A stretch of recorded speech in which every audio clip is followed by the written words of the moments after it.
Hey guys, how you doing? Today we're gonna keep solving some more derivatives problems using the derivative definition, okay? So let's do it.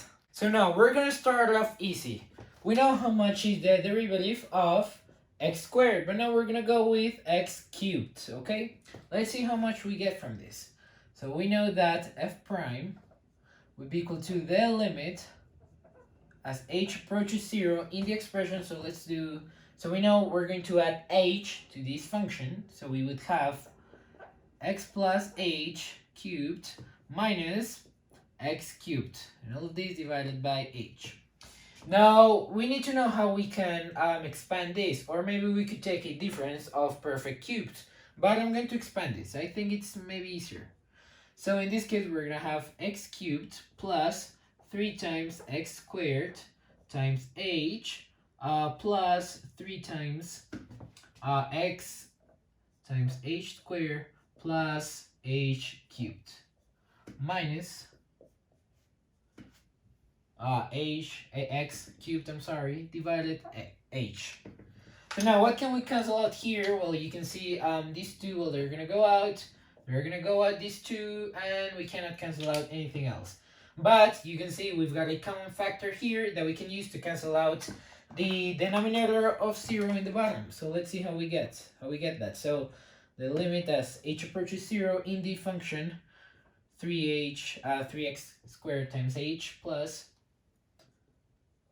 3x h squared plus h cubed divided by h. Now just take out h. You have h, and you get 3x squared plus 3xh. I hate saying xh, and I think it's like wordy, I don't know. 3xh plus h cubed. And all of these divided by h, we know it cancels out, so we're gonna get 3x squared plus 3x times h plus h squared. Now we're just gonna take the limit in this function that we have here.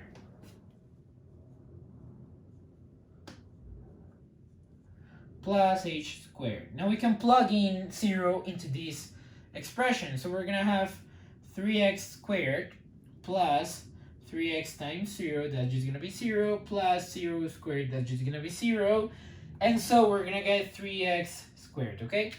So this is the derivative for x cubed, okay? Now let's try this example right here.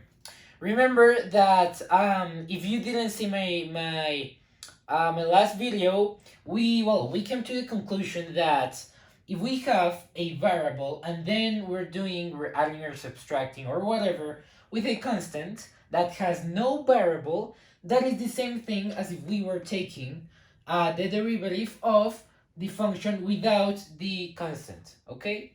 So in this case, f prime would be the same as if we took f prime for the function x squared, okay? So I'm going to say this is the same as if we took it for x squared. And now how much is the function for the f prime for x squared? X squared, yeah. Well, let's do that real quick. We know it's 2x, but let me show you real quick once again the process.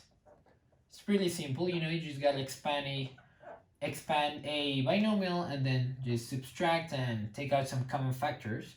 Remember, this is going to be x squared plus all of this. I don't want to pronounce the x and the h. I think it's just so I know it's kind of annoying if you don't speak English as a first language, I guess.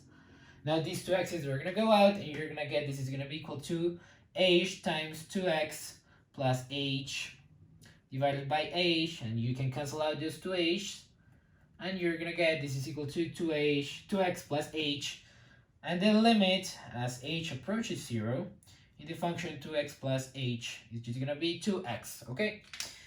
That's the proof that 2x is the derivative of x squared. So now remember, if you have a constant, you just simply, what you want to do is, well, forget about the constant, okay? If you have x to the 10th power, x to the 5th power, x to the x cubed, for example, whatever you have, plus or minus a constant number, you're just going to take the derivative of the variable, okay? Later on, we're gonna see why that is true, okay? But for now, just take that into account. So now we're gonna do a more complicated problem. In this case, we've got this function. Now be very careful with what you do. In this case, we do not have a constant, but rather a variable to the first degree, okay? And a coefficient of 10. Now what are we doing in this case? Well, we're gonna do the same thing, just play with the algebra, but you gotta be careful when setting up the definition. So we know f prime would be equal to the limit as h approaches 0 in the function x plus h squared plus 10 times x plus h. Remember, in this case, you're going to add to your input h. And in this case, your input is also in this term. So you're also going to add to this x just a little bit of x, okay? H, I'm sorry. You're going to add x to this h. I'm sorry, you're gonna have the other way around. You're going to add h to this x, okay? It's like kind of awkward, those x and h. They're kind of the same pronunciation. I don't know. Now this is one term that we have minus x squared plus 10x. And all of this is just going to be divided by, no, not x, I'm sorry, h. This h, okay? Let's keep going. H. Now, what should we do? Well, I'm going to expand that, and then I'm going to distribute. So let's see what we get.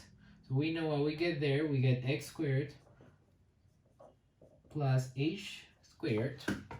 Plus, now I'm going to distribute the coefficient, plus 10h. I'm going to keep down here. Minus, no, just distribute the sign minus x squared, minus 10x. And now, of course, all of that is going to be divided by, well, h, but I'm not going to write it there just for the sake of being clear in the board. So what can we cancel out here? Well, you can see these two, they're going to cancel out.